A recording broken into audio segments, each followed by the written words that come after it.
I discovered my live-in boyfriend used my money to buy another woman's ring. His cheating left me broke, but I kicked him out and rebuilt my life. 3 years of my life down the drain and a financial mess to clean up. Honestly, I need to get this off my chest before I explode. I met Kenny during what should have been a boring day. I was taking the Amtrak to visit my sister in Chicago when our train hit something on the tracks. Not a full derailment, but enough to damage the undercarriage and strand us all in the middle of nowhere, Pennsylvania. They had to bus everyone to this tiny town to wait while they figured out the logistics. 8 hours. That's how long we were stuck in this random town with exactly one diner, one bar, and a convenience store. Most passengers crowded into the diner, but it filled up fast.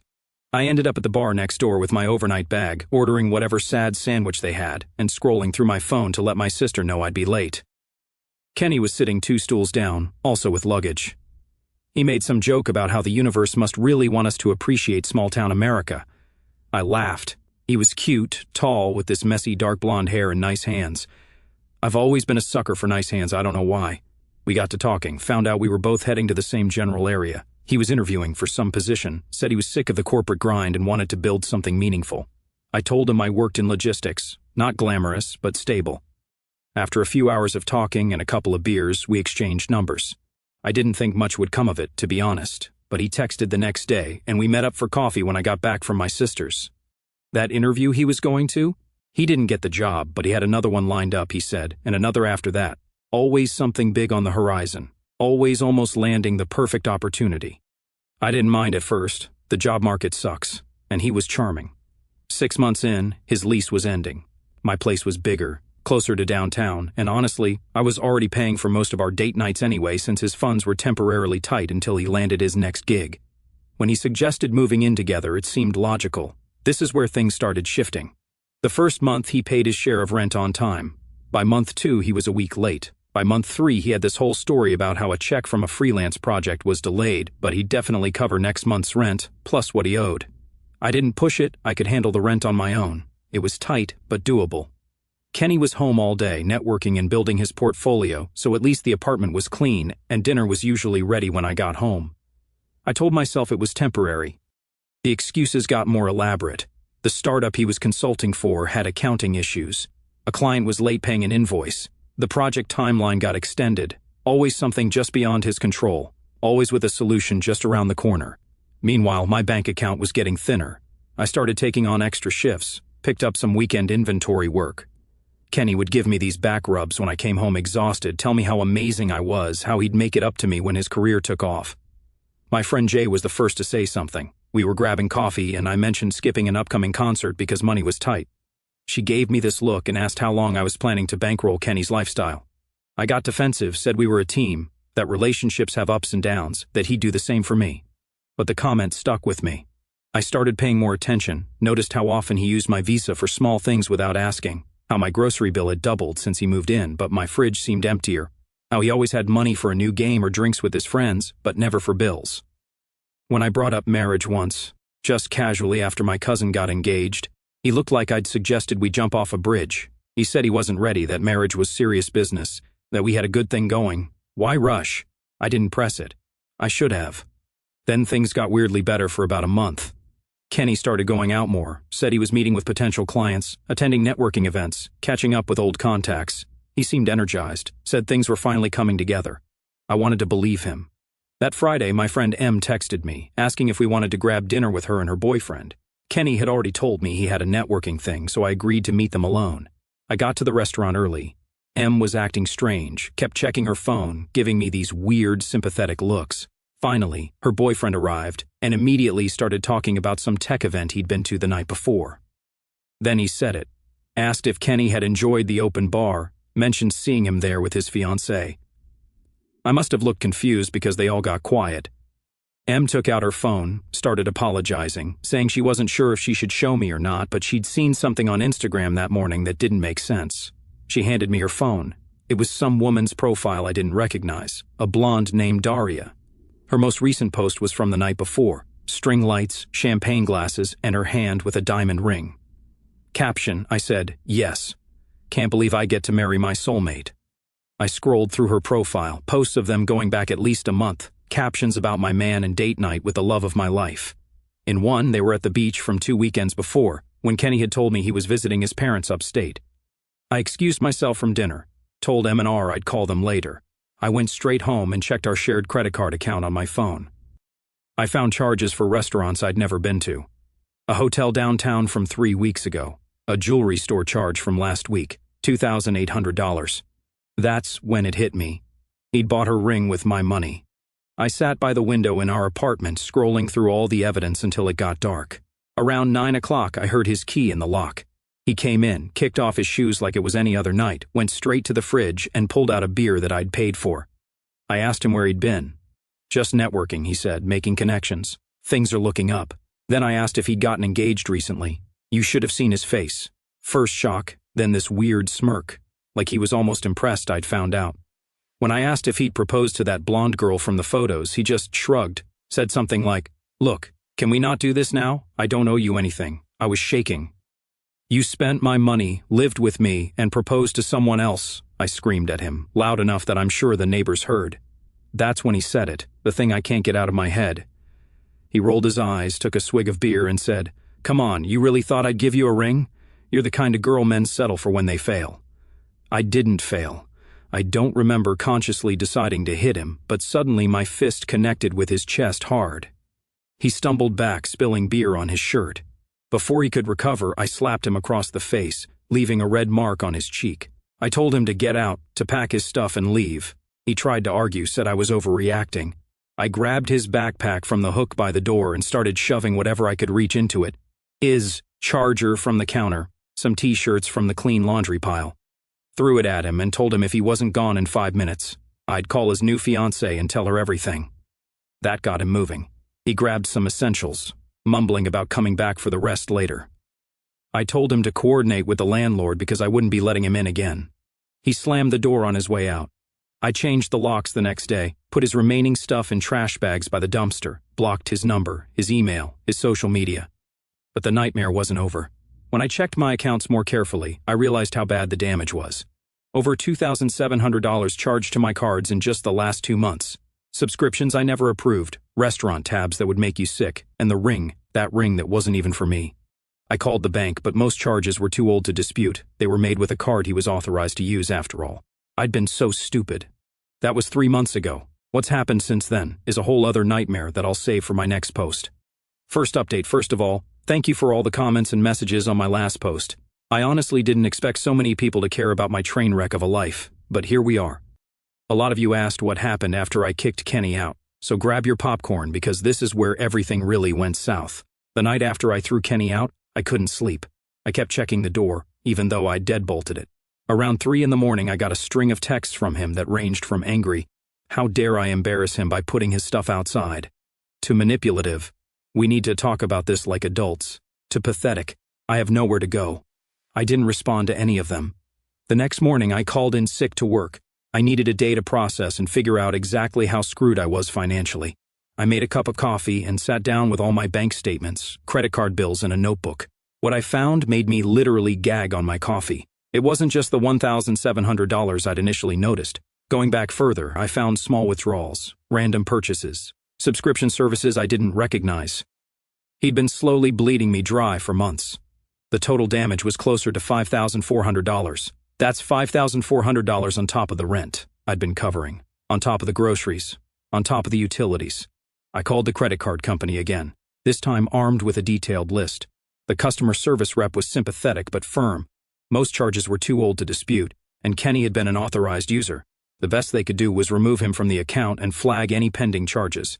They suggested I file a police report if I wanted to pursue it further. I thought about it, genuinely considered it, but the idea of dragging this out, of having to see Kenny again in some courtroom, of having to prove he'd spent my money without permission when technically I'd given him access, it was too much. I decided to just eat the loss and focus on getting my life back together. That afternoon, I called the locksmith to change the locks. It cost $170 I definitely couldn't afford. But the thought of Kenny coming back with his key was worse than the hit to my already maxed out card. While the locksmith worked, I gathered all of Kenny's remaining stuff and shoved it into garbage bags. His clothes, his stupid protein powder that had been taking up half my cabinet space. I texted him once, telling him his things would be by the dumpster for 24 hours, and after that, they were going to Goodwill. He showed up when I was dragging the last bag out, perfect timing as always. He looked unshaven, wearing the same clothes from the night before. I wondered briefly where he'd slept, then reminded myself it wasn't my problem anymore. He tried to talk to me, saying there were things I didn't understand, that Daria wasn't what I thought, that he'd been planning to break it off with her. I just kept walking past him with the bags. When he grabbed my arm to stop me, I yanked away so hard I scraped my elbow on the brick wall. I told him if he touched me again, I'd call the cops. That shut him up, but I could feel him watching me as I went back inside. The locksmith finished 20 minutes later, handed me my new keys, and I finally felt like I could breathe in my own apartment again. The next week at work was a blur.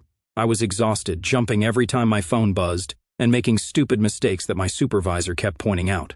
By Friday, I caught up on some missed deadlines, but I was running on empty. My friend Jay invited me out for drinks, saying I needed to rejoin the land of the living, but I couldn't afford it. I made up an excuse about being tired. The following Monday, I was called into my manager's office. I thought it was about the inventory report I'd screwed up the week before, but it was worse, much worse. They were restructuring, my position was being eliminated. They gave me 2 weeks' notice and an insulting severance package that wouldn't even cover next month's rent. I didn't cry in the office. I nodded, signed the papers, and walked back to my desk like everything was normal. Then I locked myself in the bathroom stall and had a silent panic attack for 20 minutes. That night, I called my mom. We're not super close. She lives in Florida with her second husband, and we talk maybe once a month, but I needed to hear a parent tell me things would be okay. She was sympathetic but not exactly helpful, said I should never have let Kenny move in without putting a ring on it first, asked if I'd considered moving back home until I got back on my feet. Moving back to Florida to sleep on my mom's pull-out couch and listen to my stepdad's political rants? Hard pass. I spent my 2 weeks' notice applying for every job I could find, sent out 73 applications, got 6 responses, all requesting second-round interviews that never materialized. The rejection emails started filling my inbox by the day I cleaned out my desk. The first week of unemployment, I still had a routine. Wake up, apply for jobs, make a cheap lunch, apply for more jobs, go for a walk to save on heating, make dinner, watch something on YouTube, sleep, repeat. By week 2, my bank account was down to 3 digits. I canceled Netflix, started taking shorter showers, ate ramen and eggs for most meals. I called the electric company to work out a payment plan, called my landlord, and promised the rent would be a few days late. He wasn't happy but said he'd wait until the 15th before charging a late fee. The 15th came and went. I sold my nice watch on eBay, sold some clothes on Poshmark, listed my TV on Facebook Marketplace, but got only lowball offers. Then my phone buzzed with a text from a number I didn't recognize. It was Kenny. He'd gotten a new phone or was using someone else's, said he needed to talk to me, that Daria had found out about us and broken things off, that he was sorry and wanted to explain. I blocked that number too. But it rattled me, not because I cared about his problems, but because it reminded me how spectacularly I'd failed at judging character. I'd let this man into my life, into my home, given him access to my finances, and he'd seen me as nothing more than a convenience, a backup plan. Someone to use by the end of the month. I was desperate. My landlord had started leaving voicemail messages about the rent. My electricity had been shut off for 48 hours before I scraped together enough to pay the minimum to get it turned back on. I'd eaten nothing but plain rice for 3 days straight because it was all I had left. I finally swallowed my pride and applied for temporary assistance. The process was humiliating, filling out forms detailing every aspect of my financial life, waiting for hours in an overcrowded government office, being told I made too much at my previous job to qualify for immediate help. They gave me a list of food banks instead. The next day, I went to one, stood in line with my ID and proof of address, accepted a box of canned goods and nearly expired bread with a smile that felt like it might crack my face. I carried it home on the bus, feeling like everyone was staring at me, even though nobody cared. That night, I got an email from a small warehouse that needed temporary help during their busy season. The pay was less than half what I'd been making, but it was something. I replied immediately, had a phone interview the next morning, and started the following Monday. The work was physically brutal. 8 to 10 hours on my feet, lifting boxes, scanning inventory, working in either freezing cold or stifling heat, depending on which section of the warehouse I was assigned to. My hands developed calluses, my back ached constantly, and I came home too tired to even think about applying for better jobs. But I made enough to pay part of the rent, still not all of it, but my landlord agreed to another extension as long as I paid the late fees. Then one evening I came home to find an eviction notice taped to my door. Apparently my partial payments weren't cutting it anymore. I had 30 days to pay in full or vacate the premises. I sat on my kitchen floor and just stared at the paper, too numb to even cry.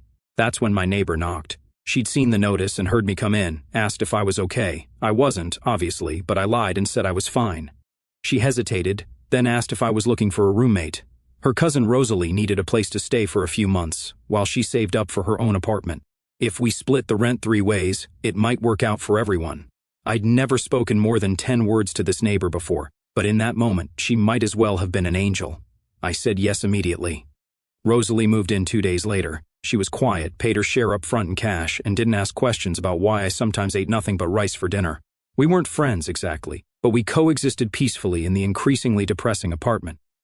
With Rosalie's contribution, I managed to pay off enough of the back rent to stop the eviction process.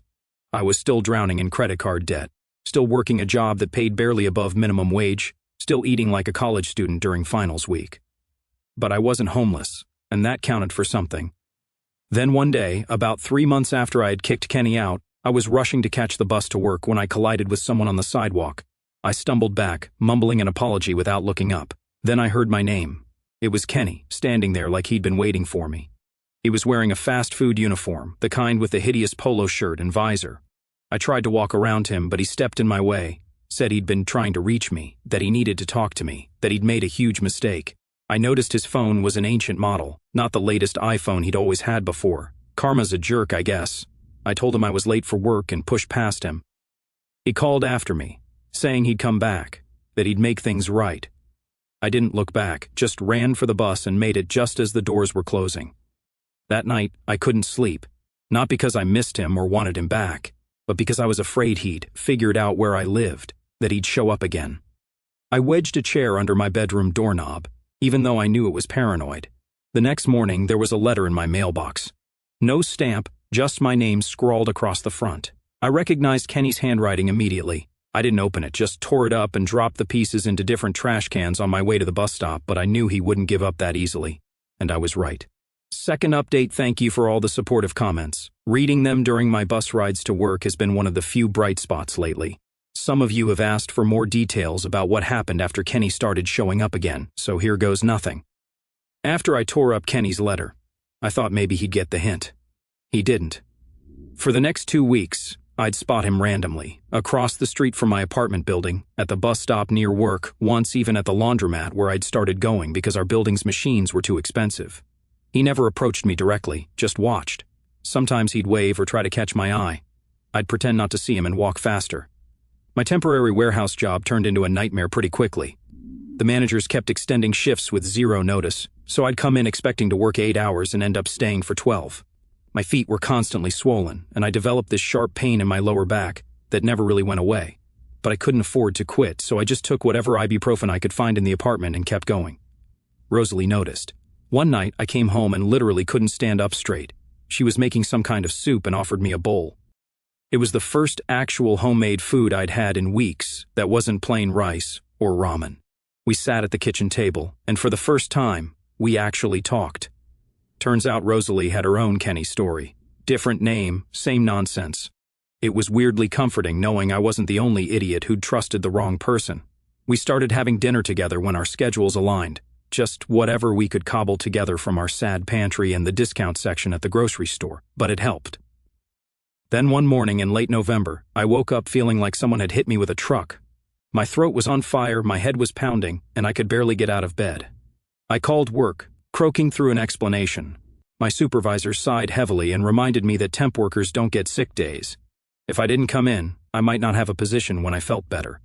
I dragged myself to the bathroom, took my temperature with an ancient thermometer I found in the medicine cabinet, 103.5 degrees. That couldn't be right. I shook the thermometer and tried again, 103.8 degrees. I should have gone to urgent care, I know that now. But urgent care costs money, and I had exactly $27 in my checking account to last until payday. So, I took more ibuprofen, bundled up in every layer I owned, and somehow made it to the bus.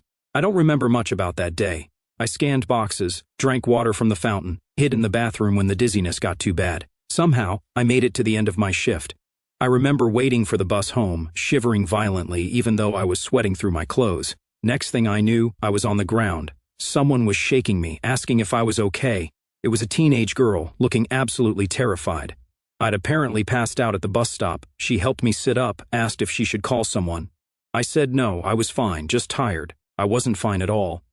I made it onto the bus somehow, made it back to the apartment building, made it up the 3 flights of stairs by basically crawling, and then I collapsed on the living room floor, still in my coat and boots.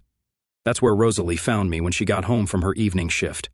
She later told me she thought I was dead at first. I was so pale and barely breathing. She managed to get me into bed, forced me to drink water, and put cold washcloths on my forehead all night. By morning, my fever had broken, but I felt like I'd been run over twice. Rosalie had already called my work telling them I had pneumonia and wouldn't be in for at least 3 days. I tried to protest. We both knew I'd probably lose my job, but she shut me down immediately, said no job was worth dying for, especially one that paid so little. She was right, but being right doesn't pay rent. I spent the next 2 days in bed, drifting in and out of sleep, worrying about money every time I was conscious enough to worry about anything. On the 3rd day, my phone rang. It was the warehouse. I expected to be fired, but instead, the HR person was calling to check on my pneumonia and let me know about their short-term disability policy. Apparently, Rosalie had not only called in sick for me, but had also marched down to the warehouse in person, demanding to speak to someone about employee benefits. She'd raised enough hell that they'd actually looked into their own policies and found that even temp workers qualified for some basic protections. I got 5 paid sick days. 5. Not enough to fully recover, but enough to avoid ending up back on the floor of a bus stop. When Rosalie got home that evening, I cried. Actually cried.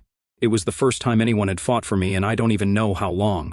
When I went back to work, things were different. My supervisor kept giving me the side eye, probably waiting for me to collapse again. But my coworkers, people I'd barely spoken to before, kept checking on me, making sure I took breaks, offering to help with the heavier loads.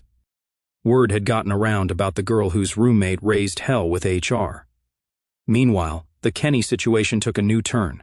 The random sightings stopped, but the texts increased.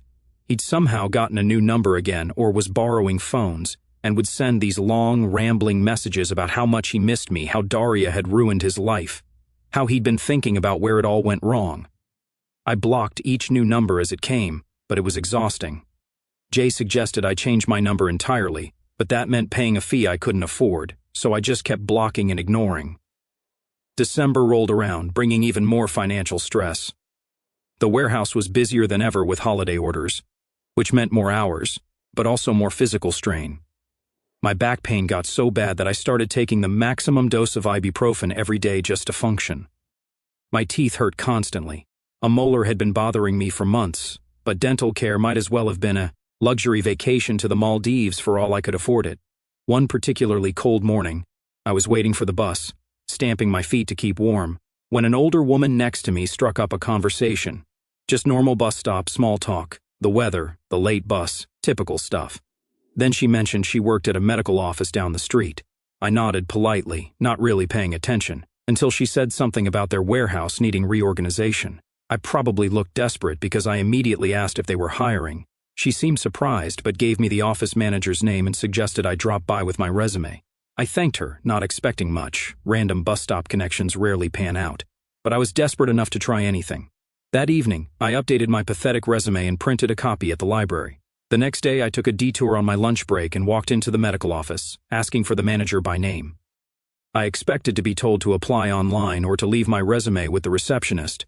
Instead, I was ushered into a small office where a harried-looking woman was eating a sandwich at her desk. She glanced at my resume, asked about my background and logistics, and then jumped straight to when I could start organizing their supply area.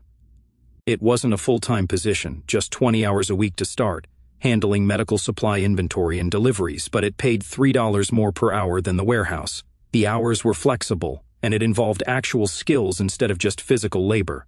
I accepted on the spot. For the next few weeks, I worked both jobs, mornings at the medical office, evenings at the warehouse. It was brutal, but for the first time in months, I could actually pay my bills on time. I'd come home exhausted, eat whatever Rosalie had made. She'd taken to cooking for both of us when she realized how much my health had deteriorated, and collapse into bed. By mid-January, I'd saved enough to quit the warehouse job. My last day, I felt nothing but relief as I turned in my badge. My supervisor seemed genuinely surprised. I think they'd expected me to just keep tolerating the terrible conditions indefinitely. One of my coworkers gave me an awkward side hug and said she was happy I'd escaped. The medical office job wasn't glamorous, but it was steady. The office manager kept finding more hours for me as I proved myself reliable. By February, I was working 35 hours a week and had even been given a small desk in the back where I could track inventory on an ancient desktop computer. With regular paychecks coming in, I started tackling the mountain of debt Kenny had left me with. $20 here, $50 there. It wasn't much, but watching the balances slowly decrease gave me a sense of control I hadn't felt in months. Rosalie and I settled into a comfortable routine. We weren't best friends or anything, but there was a mutual respect and understanding between us. She'd started dating someone new, a quiet guy, and sometimes he'd join us for dinner. It was nice to have someone else in the apartment who wasn't Kenny-shaped. Things were looking up, slowly. My back still hurt, my tooth still throbbed occasionally, but I was making it one step at a time. Then came Valentine's Day. I'd been deliberately ignoring all the heart-shaped decorations in stores, the romantic commercials, the couples planning special evenings. Rosalie and her boyfriend were going out, so I had the apartment to myself. I'd planned a thrilling evening of frozen pizza and whatever was new on YouTube. I was halfway through my sad pizza when someone knocked on the door. Not a normal knock, a persistent, almost desperate pounding. I froze, pizza slice halfway to my mouth. It had to be Kenny, no one else would be that dramatic.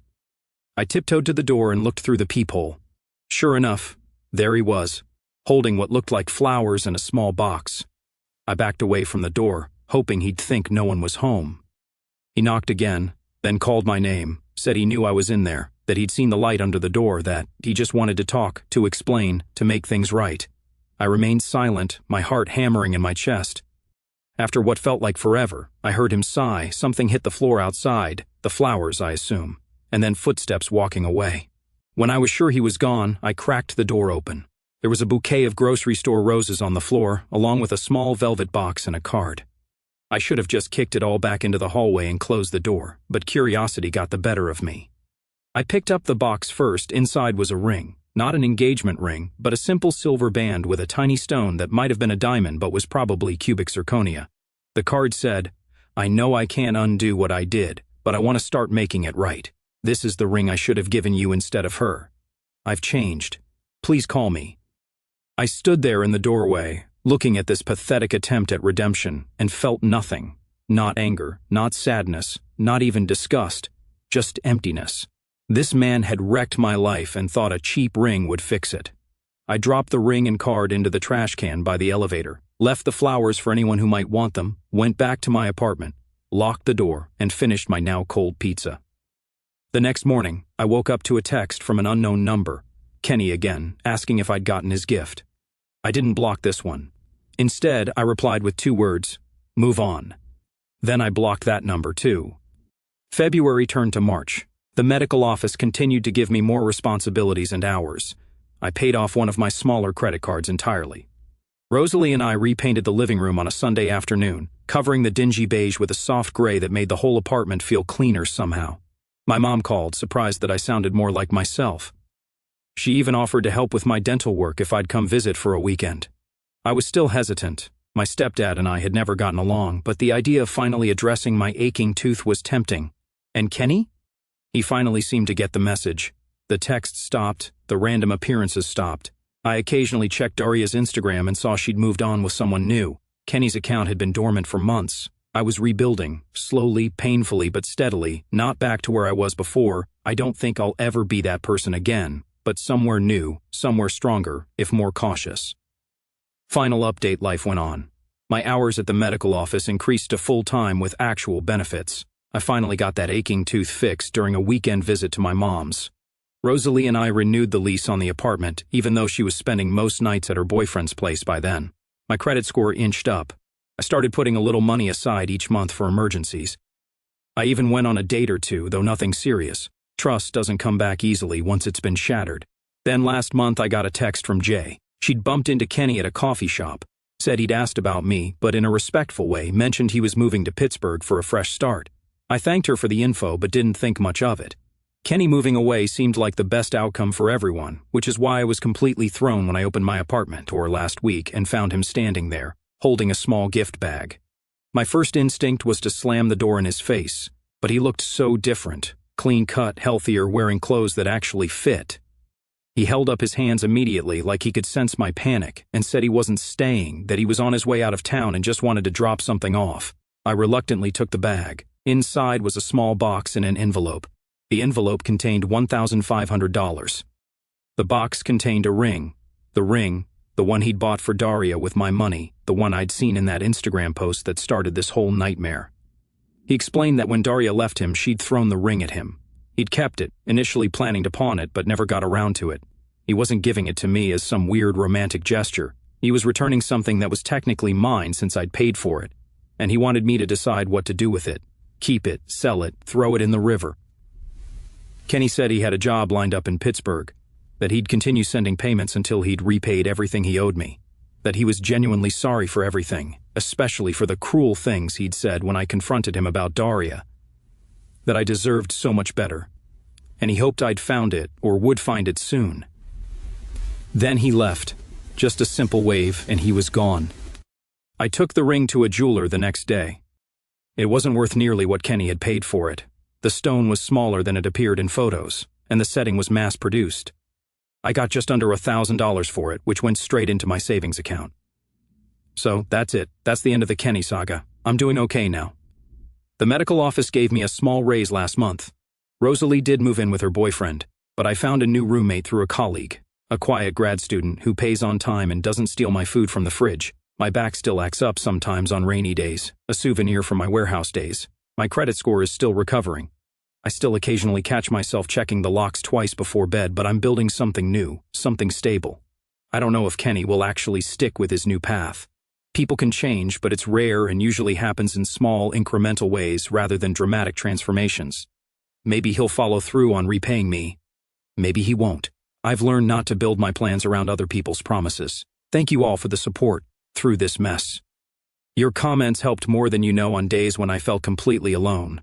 I probably won't update again. This chapter is finally closed, but I'm grateful for the virtual shoulders to lean on when I needed them.